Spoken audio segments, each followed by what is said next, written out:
yamusize ku munsi w'ubukwe bwe, ariko ibyakurikiyeho ni isomo kuri buri muntu uhemuka. Ryan yari afite imyaka igera kuri 20 igihe yahoraga n'urukundo rw'ubuzima bwe Ruby.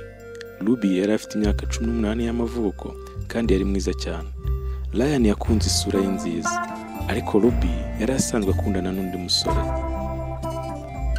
Ryan ntiyashoboraga guhagarika kumutekerezaho, kandi yumvaga ko kwerekana urukundo rwe bizangiza ubucuti bwabo. Yatekereje ko atazigera ashobora gutsindira umutima wa Ruby. Nyuma y'imyaka mike, Ryan yamenye ko Ruby yatandukanye n'umukunzi we. Mbega ibyishimo! Ryan yashaka gukoresha neza aya mahirwe ngo yigarure umutima wa Ruby. Yahoraga yubaha ibyiyumvo bye kuko yari azi ubuhemu umukunzi we yamukoreye. Yibukaga agahinda n'amarira yatewe no gutandukana kwabo. Nyuma y'iminsi, Ruby yatangiye kumererwa neza, kandi bisa nkaho yibagiwe uwahoze ari umukunzi we. Umunsi umwe Ryan yahisemo kumubwira ibyiyumvo bye. Yagiye kwa Ruby amubwira ko amukunda. Ryan yatinyaga ko ari bumwange, ariko Ruby yishimye amwemerera urukundo. Wari umunsi w'ibyishimo mu buzima bwa Ryan. Ryan yakoze ibishoboka byose kugira ngo umubano we na Ruby ube mwiza. Yakoraga ibishoboka byose kugira ngo amushimishe. Ryan buri gihe yamutunguzaga impano. Ryan buri gihe yakomezaga gushimisha Ruby nk'inshingano ze. Ndetse yajyaga agura amatike y'indege y'ababyeyi ba Ruby bakaza kumusura. Ruby yasezeranije Ryan ko azahorana nawe kugeza apfuye. Bari bishimiye urukundo rwabo, ndetse bahitamo kurushinga. Batumiye ababyeyi, inshuti n'abavandimwe mu bukwe bwabo.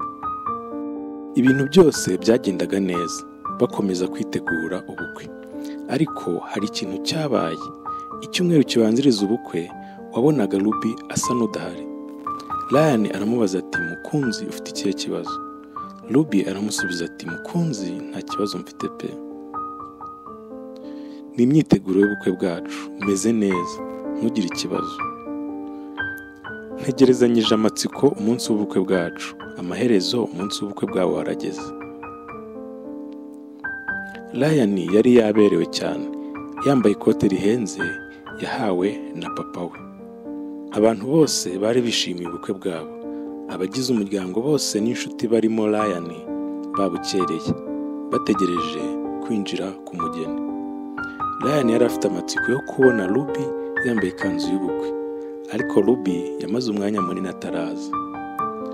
Hashize umwanya, imodoka ya Ruby yarahageze. Abantu bose batangira gukomera amashyi kwinjira ku mugeni. Ariko Ruby ntago yari ari mu modoka, yari irimo umushoferi gusa. Abantu bose baratunguwe. Ryan ntiyashoboraga kumva ibyari birimo biba. Umushoferi yashyikirije Ryan ibaruwa ivuga ngo, Ryan, umbabarire, ndacyakundana n'uwahoze ari umukunzi wanjye. Mu minsi ishize twarahuye turiyunga. Ntabwo nshobora kurongorwa n'undi muntu utari we. Ntabwo mfite ubutwari bwo kurebana nawe mu maso. Nabyanditse rero muri iyo baruwa. Abantu bose babajwe na Ryan. Nyuma yo kumva ibyanditse muri iyo baruwa, abashyitsi batangiye kugenda kuko bari bamenye ko nta bukwe bukibaye. Ryan yari afite agahinda gakabije. Ryan ntiyashoboraga kumva ibitaragenze neza kuri we, byatuma ahemukirwa gutyo. Yamukoreye byose byashobokaga, ariko aranga aramuhemukira. Mu marira, ababyeyi ba Ryan baramuhobeye, baramwihanganisha. Ryan yihutiye kujya kwa Ruby kumubaza icyo yakoze. Ryan amubaza impamvu yamuhemukira gutyo. Ati, ni gute ushobora kunkorera ibi? Ejo nari umugabo wishimye cyane, none uyu munsi uncenguriye umutima. Nakoze byose kugira ngo wishime, ariko inyiturano yawe bayakumbabariza umutima. Ruby ntacyo yigeze abivugaho, amusaba kugenda. Ryan yavuye kwa Ruby mu marira gusa. Yajyanye n'ababyeyi be kugira ngo yibagirwe agahinda yatewe na Ruby. Nyuma y'imyaka 2 habaye ikintu gitunguranye. Ryan ari mu rugo iwe, yumva ukomanga ku rugi. Yakinguye urugi, atungurwa no kubona Ruby imbere ye. Ruby yahise akubita amavi hasi ati, mbabarira nabaye umuswa kuguhemukira, naragukundaga kandi ndashaka ko unsubiza mu buzima bwawe. Ryan yatunguwe n'ibyo ari kubona. Ryan yibaza niba ibyo ari kubona ari inzozi cyangwa impamo. Ryan yemereye Ruby kandi amubwira ko nawe kumwibagirwa byamugoye. Ruby ati, uwahoze ari umukunzi wanjye yongeye kundiganya. Nabaye umuswa kumwizera. Ndagukunda Ryan kandi ndashaka ko dukora ubukwe noneho. Ibintu byose bizakorwa uko ubishaka.